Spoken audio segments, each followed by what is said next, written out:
هذا القرآن يوحدنا لطريق الخير يوجهنا الله تعالى أنزله ورسول الله معلمنا هذا القرآن يوحدنا لطريق الخير يوجهنا الله تعالى أنزله ورسول الله معلمنا هذا القرآن هو الهادي لأوائلنا وأواخرنا يدعو للعلم وللعمل لا شيء سوى. السلام عليكم ورحمة الله وبركاته.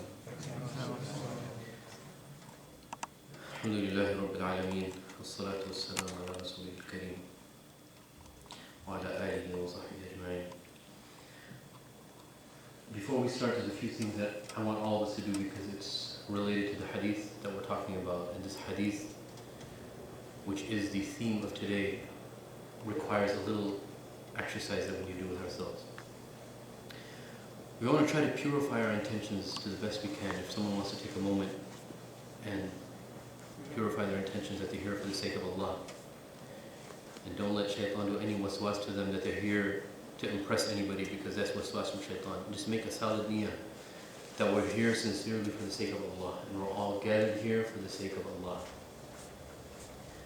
There's an ayah in the Quran that a brother mentioned to me, and he said that it was basically a very good idea to set the mood nice and straight before we get into the hadith. Where Allah says in the Quran, أعوذ بالله من الشيطان الرجيم ألم ترى كيف ضرب الله مثلا كلمة طيبة كشجرة طيبة أصلها ثابت وفرعها في السماء. Did you not see how Allah gave a mithal, gave an example, and the Quran is full of parables and examples of كلمة طيبة, of a nice, pure, sanctified word. Now this pure word, كشجرة, it's like a tree. And it's a tree in very, very good health. It's a شجرة طيبة. It's a very nice, it's a pleasant tree to look at. أصلها ثابت, its roots are strongly planted in the ground. وفرعها في السماء, and its branches soar high in the skies. تؤتي أكلها كل حين بإذن ربها, and it gives its fruits, which are the results of the long branches and the health of the branches, and it gives its fruits with the permission of Allah, and with this Allah gives examples to the people. Now I want everyone to think that this tree is the believer, is the Muslim. He grows, his branches grow, if you want to say, and the fruits that he gives are only benefit for the people. That is the mu'min. Now brothers who are going to speak after me may want to elaborate on this. I'm just laying the foundation for the talks to come because I have the first part of the hadith that we're talking about. The hadith is عن زيد بن أرقم رضي الله عنه in Sahih Muslim, where he said, Muhammad صلى الله عليه وسلم كان رسول الله صلى الله عليه وسلم يقول, Muhammad صلى الله عليه وسلم used to say, اللهم إني أعوذ بك بعلم لا ينفع. Oh Allah, I seek protection from you, from the ilm that has no benefit. ومن قلب لا يخشع, and the heart that doesn't have humility for the sake of Allah. It doesn't tremble in front of Allah when it hears Allah's name. وَمِن نَفْسٍ لَا تَشْبَعْ, and from the nafs, from the person who's never satisfied or satiated. وَمِن دَعْوَةٍ لَا يُسْتَجَابَ لَهَا, and the da'wah, the dua, which is not accepted by Allah. Now this is a dua of Muhammad sallallahu alaihi wasallam. This dua, or this hadith, for its importance, came in many different riwayat, many different narrations.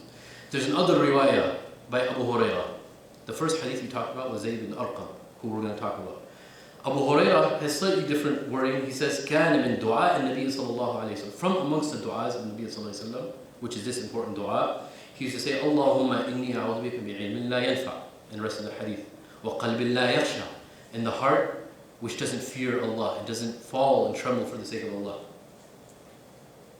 Before we go any farther, I saw some type of weakness at times when people talk about a hadith. Is they don't talk enough about the narrator, who is the Sahabi, who is Zayd ibn Arqam. Now, why is this important? Is because these are the people that carried the hadith to us.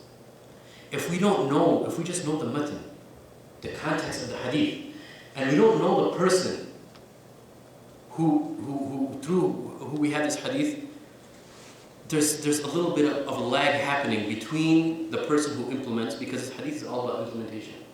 What do I mean by that? Zayd ibn Arqam was known for his hadith that had to do a lot with purification of the soul. And it just happens to be, as you know, as Muslims, we don't believe in something called coincidence. Allah has written everything for us. There's no concept of coincidence happened by chance. He said, and he narrated this hadith, Allahumma inni a'udhuka bi'ilmin la yanfa. Zayd ibn Arqam, he was a yatim sahabi. He was brought up in the house of Abdullah ibn Rawaha, who was another amazing sahabi. We can have a 10-part series on him if we wanted to. But Abdullah ibn Rawaha raised Zayd, and he saw many things inside of him. And Abdullah ibn Rawaha actually took him to the Battle of Mu'tah, and he carried his stuff for him. He was a lot younger than Abdullah ibn Rawaha, and that's a whole story in himself. But he helped Abdullah ibn Rawaha with many tasks, even when he had to go to battle.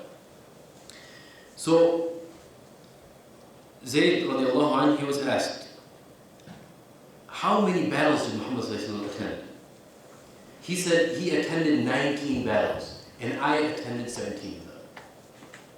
So, not only is he giving information, he understands the style of Muhammad. Muhammad was asked a question, he would answer the question and give more. And he gave this about himself. He said that I attended these battles, and there were 17 with Muhammad. Soon he moved to Kufa, which is in Iraq, and he resided there, and he passed away there in the year 68 Hijri, meaning 68 years after the Hijrah of Nabi Sallallahu Alaihi Wasallam in Medina. And again, this is just to know not only the context of the hadith, but who gave us this hadith. Who is the Sahabi, this amazing Sahabi who gave us this hadith. So we can mix between the two. There's some ilm involved here of the person, and there's the ilm of the context of the hadith itself. From amongst the people that narrated from him is Abdullah bin Abbas, Muawiyah, wa Abu Tufayl, wa Anas bin Malik, and from the Tabi'in, Abu Ishaq.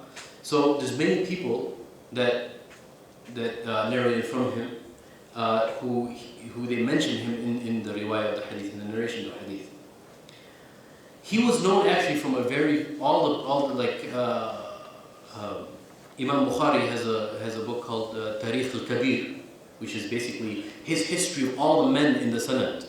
And he mentions that this Sahabi, Zayd radiallahu anhu, was known for this sickness that he had in his eye, called Ramad. It's kind of like, if you look at in medical dictionaries, contemporary medical dictionaries, they call it conjunctivitis or pink eye, something to that extent. But he kind of stuck out because he had the sickness. فَبَرِئَ مِنْهُ, and then he was cured by it, and then he went to, and Muhammad ﷺ saw him, and he said, what if this happened to you again, this sickness? What would happen? What would you do? He said, I would keep my firm belief in Allah, and I would stay patient. And Muhammad ﷺ said to him, if this is the case with you, which I believe it is, then you're going to meet Allah with no sins. Or you're going to be in Jannah. There's different riwayats in this hadith. Again, I'm only mentioning this so we know the background of the Sahabi. So when we leave tonight, we have this culture of a Sahabi that we can go tell our kids about, or we can go tell people about. So we have this identity as a Muslim. Not only do we know hadith, but we know the person who narrated this hadith. From amongst the jewels of his narrations is a hadith that is very dependent upon in many circles of ilm, in many subjects of ilm, where Muhammad, he said, Zayd, Ibn Arqam radiallahu anhu said, قال رسول الله صلى الله عليه وسلم من كذب علي متعمدا فليتبوأ مقعده من النار. Whoever lies about me intentionally, because Muhammad ﷺ is saying this, whoever lies about me intentionally, let him know that he has a reserved spot in Jahannam. Now this is a hadith that the ulama of hadith depend upon, the ulama of tafsir when they use the hadith. Everyone mentions this hadith in every subject. So this is the fadilah of Zayd ibn Arqam radiallahu anhu. And the highlight of his life, of Zayd ibn Arqam. Abdullah ibn Ubay as-Salul, he was from amongst the munafiqeen, from the hypocrites of the Jews. And he said that my people, Abdullah ibn Ubay ibn Salul, my people are going to leave Medina, and we are the people who are the people on the truth. We're going to enter Medina, and the Sahaba of Muhammad ﷺ are going to leave because we're on the truth. He basically caused a fitna between the Sahaba.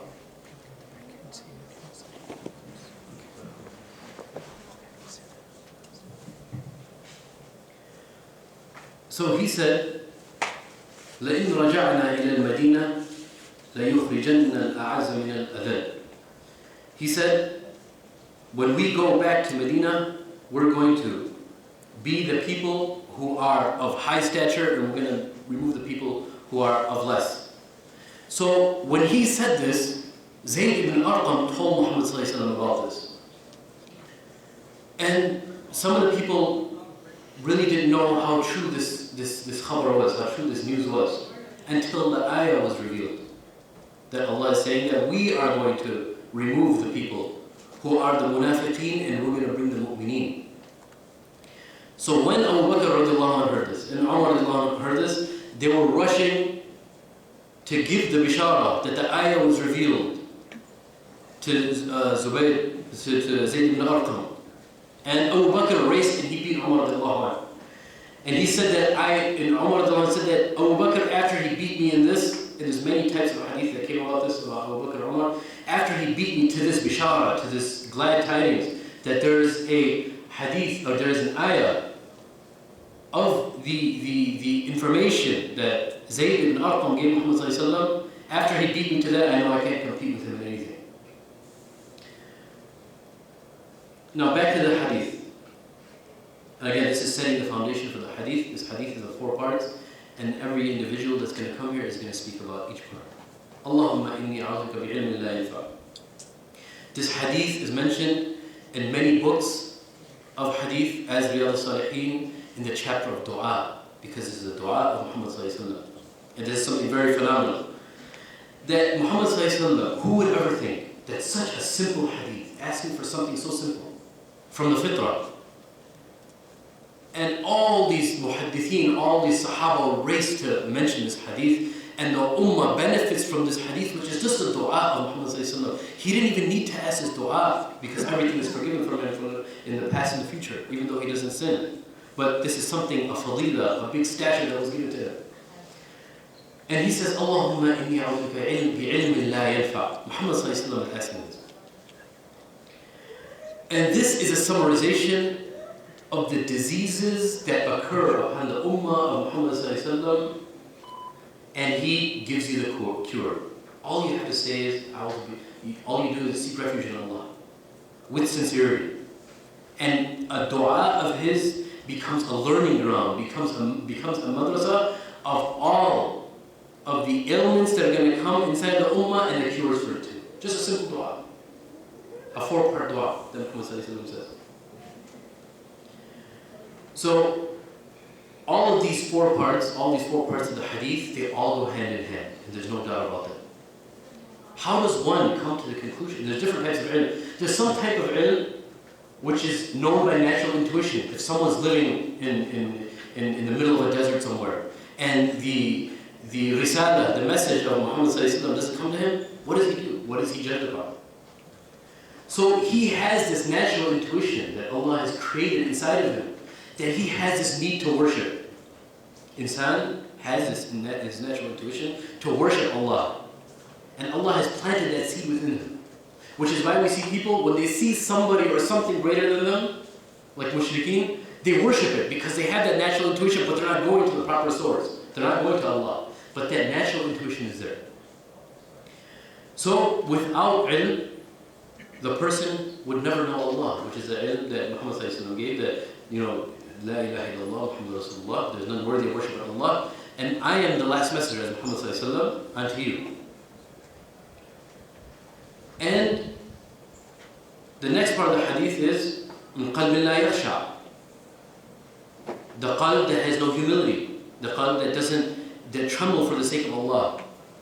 Because without that ilm, he would never even know what to do to have khushu'.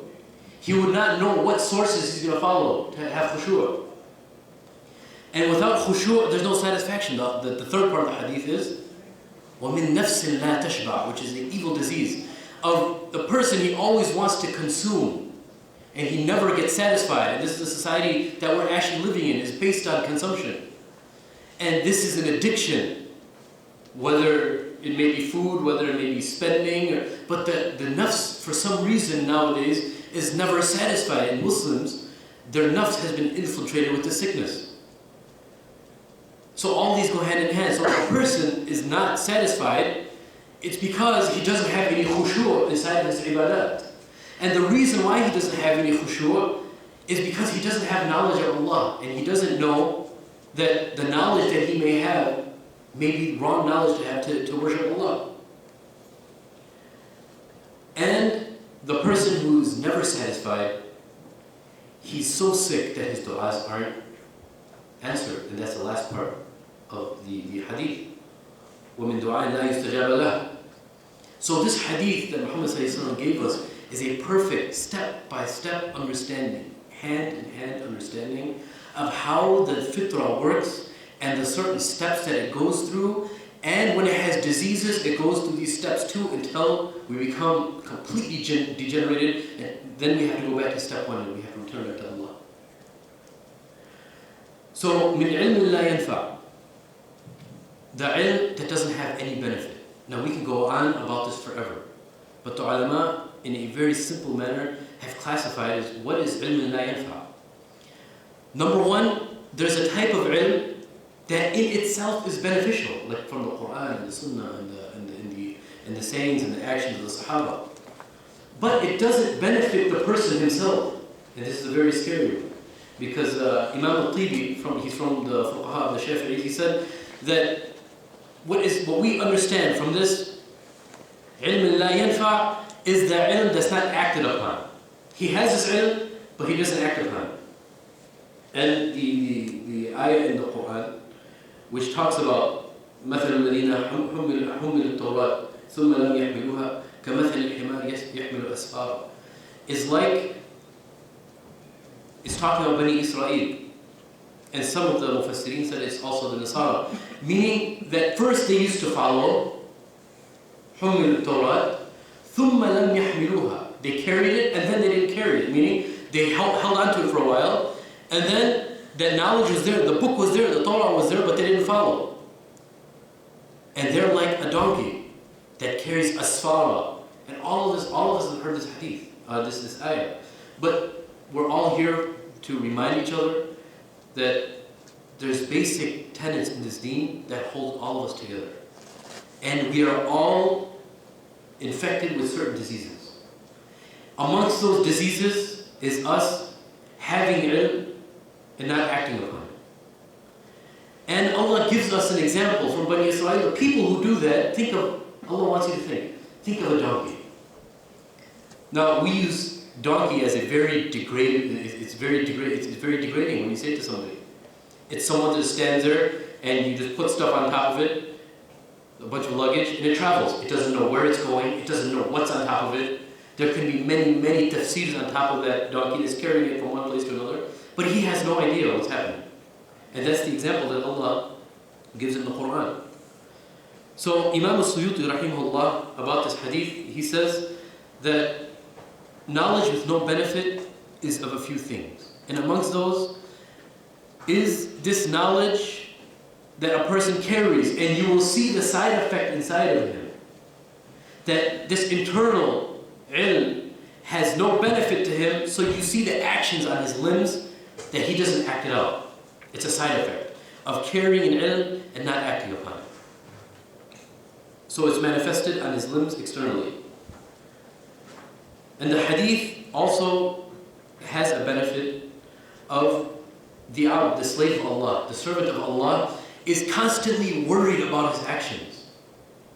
Muhammad ﷺ being the best example for mankind of asking Allah for protection from these sicknesses. So Muhammad ﷺ is giving an example to his ummah. You can do something, but always worry about it. Where is it coming from? How are you acting upon it? What is this ilm doing to you to benefit others? And we're going to touch upon the benefit aspect in a little bit. Encouragement of seeking knowledge. You can go on again, a 10-part series about the benefits of seeking knowledge. But there's something that Hasan al-Basri said, something really interesting. Hasan al-Basri, from the Tabi'een, he said, Ya Allah, this is toward the end of his life, where he basically became a faqih and one of the biggest stars of the deen as far as ilm is concerned. He said, Ya Allah, give me the iman of the layman. I asked for you the iman of the layman. What did he mean by that? He meant that all this knowledge that I've accumulated, every single thing that we've accumulated as knowledge becomes a hujjah against us. So he said, I accumulated all this knowledge, and I'm so busy with these Islamic laws and these intricate things that I've forgotten how to cure my diseased heart. So this was his dua. Another thing that Imam Suyuti said, that this hadith or this ilm la yanfa should be a criterion for anybody who wants to purify himself, is that when he learns something new, and after giving a little period of, he didn't mention a period, but basically if you want to say a week or 2 weeks, if this ilm doesn't change him, then he knows that he has to go back and purify his intentions and relearn this ilm, because it hasn't changed him. It hasn't changed anything that he's doing. Another thing of this hadith is one of the highlights of nowadays, especially for the youth, is the benefiting of other people of what you know. What have we done ourselves as youth, because our youth is going away? What have we done as an individual to benefit the community? Every single individual in this room right now has a certain capability that somebody else doesn't have. Now, if we stick to a few capabilities and try to capitalize on those, everyone else who has these amazing capabilities, every individual inside this room right here has an amazing capability. And if he doesn't use that capability that Allah has given him naturally, the ummah will start deteriorating and start falling apart, and again, sicknesses will start coming in. That some little child with his innocence can have a simple cure for the whole entire generation. The second part of the ilm is the ilm that has benefit in itself. And the person may benefit, but he doesn't teach people. And this is a very, very scary thing. Abu Hurairah radiallahu anh, he said, مَنْ سُئِلَ الْعِلْمِ يَعْلَمُهُ فَكَتَمَهُ أَلْجَمَ بِالْإِجَابِ مِنَ النَّارِ. He said that whoever's asked a question in the deen, and he knows it, and he's 100% positive. I'm not talking about guesswork. He knows something. Like someone may come up to you and say, do I have to wash my hands during wudu? Do I have to wash my face during wudu? And you say, no, I'm not going to tell him. I'm not going to tell him because I don't want to act like I'm an alim or anything, and you don't answer. And you have these core tenets that this person needs, and you don't answer, then the punishment of this person is that he's burned in Jahannam with a certain type of fire, with a certain type of tool from Jahannam. So that is what we call kitman al-ilm, hiding of ilm. Meaning that he has the knowledge. He may act upon it, but he doesn't teach people. Okay?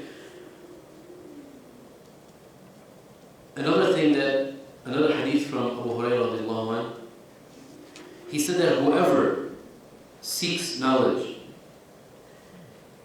and he does it for the sake of the dunya and not for the sake of Allah. He's not going to, forget about him even looking at Jannah. He's not even going to smell the beautiful scent of Jannah. Again, this is the second part of ilm, of the person who has ilm but he doesn't teach it. So every one of you who has a sound type of knowledge that you know, that you're 100% sure, which is core tenets of deen, and you know it and someone else doesn't know, make it a point to teach them. Because you may be, and all of us are guilty of this. I'm talking about myself, honestly. I'm talking about myself before I tell anybody else. That if you have a certain type of ilm, if I have a certain type of ilm, and there's people around me who didn't know this and they were in sin, and Yawm al-Qiyamah, they stand in front of Allah and they say, I didn't know, but this person, Amir lived around this person, he lived with this person, and he didn't teach him. The person who knew the ilm is going to be the one who's going to be in the punishment. So this is something very, very important. And what does this understanding of the Hadith do? What does this understanding of the culture of Islam do? It brings this culture and a generation of constant teaching and understanding. That's what it revolves around. Is that you know something somebody else doesn't. It's inevitable. A 5-year-old child in this room may know something about the dunya that I don't know. And he teaches me. And the same thing goes with ilm. He may learn something, he may hear something once, and he says it, and everyone, there may be people in this room that don't know. So everyone benefits from each other. And this is the portion of the hadith which is being talked about here. And the third part is the ilm that doesn't have any benefit, which is a very dangerous ilm, such as black magic or fortune telling. This itself, the other parts that we talked about are in itself, the ilm, they're beneficial. And they have their strings attached to it. But this is the ilm itself that doesn't have any benefit at all. And I just talked to 3 people this week, believe it or not.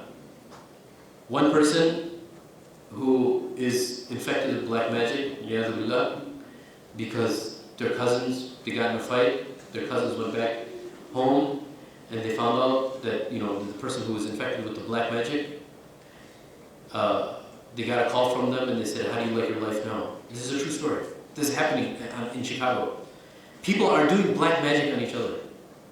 This is something that you have to go to the marahil of shirk to come to this point. And this is what people are doing. Just to get some type of revenge, people do black magic on each other. This is something horrendous. And this is an ilm that doesn't have any benefit, and it is very, very hated. It's on the list, it's on number 2 of the kaba'ir, of the grave sins. And people are indulged inside of this. Again, this is in the portion of the ilm that has no benefit. But there's another something I'd like to mention, and I'm going to conclude soon because I'm taking more time than I'm supposed to, is people get confused sometimes when they want to do some type of ibadah, and then they say, you know what, they kind of shy away from it because they say, I'm only doing it for the sake of somebody else, so they don't do it. Rest assured that this is waswas from the shaitan. And you should complete that ibadah, mention that I'm doing this for the sake of Allah, and know that this doesn't say, A'udhu billahi minash shaitanir rajeem. This happens to all of us. We say, am I doing this for the sake of Allah, or am I doing it for the sake of so-and-so? For riyah, to show people. As soon as that thought comes to you, say, A'udhu billahi minash shaitanir rajeem, and complete that ibadah you're doing, because it's from shaitan. Same thing with ilm. You have a piece of knowledge, and there may be an argument or a disagreement because there is no understanding originally between the two people who have disagreement. And you have this key, which is ilm. You should tell them, and it actually becomes fard upon you, because this is fitna that's happening between the Muslims, and you can solve it with just a simple piece of ilm. So don't fall into that trap of thinking that you're doing something for the sake of somebody else that also itself is beneficial ilm. And the third, I'm going to conclude with this. I had to cut a few things short, but the third and the scariest is, and I tell everybody, and again I speak about myself before anybody else, because there are brothers in this room, and I don't want to single anybody out. That's why I'm the one talking, and I myself am studying overseas. And if this hadith, we don't tremble and fall in humility in front of Allah, we have a very sick heart. We all know the hadith of the 3 people on Yawm al-Qiyamah. The first person is a scholar. He is a person who consumed a certain type of ilm. The reason I'm saying consuming is because it didn't manifest inside of him. And Allah asked him, you went and you became a student of knowledge. And who did you do it for? He says, I did it for Allah. And his Rasul, Allah says, Kadhabt, you lied. Because only Allah knows the intention. You did it so people say that you're a scholar. You did it because people say you have ilm. You did it for whatever reason. And he'll be thrown into Jannah. And the second person is the one who gives for the sake of Allah. The same thing happens with him. He gets thrown into Jahannam because he did it for other reasons. And the third person is a martyr. He did it for, he became a martyr for the sake of people, for instance, and he do it for the sake of Allah. So, this hadith is very much mentioned by me because I'm in this area of study, and this helps me when I tell everybody that there's this hadith. And any of us can fall in this trap. So any of us in here who have a plan to seek ilm, or who are seeking knowledge at the time, make sure that you're only seeking which is benefit, and fix your intention before you do anything else. And on the other side, don't fall into the trap that I'm doing this. It can get a little tricky, yes it can. But don't fall into that trap that even if you're praying the 2 rak'ah nafil, that you're doing it for the sake of somebody else. To say, A'udhu billahi minash shaitanir rajeem, even if you're seeking ilm and this thought comes to you, say, A'udhu billahi minash shaitanir rajeem, and continue. Now, there's brothers that are going to come after me that are going to mention similar hadith. So stay in your, are we taking a break or we're going to continue from here? هذا القرآن يوحدنا لطريق الخير يوجهنا الله تعالى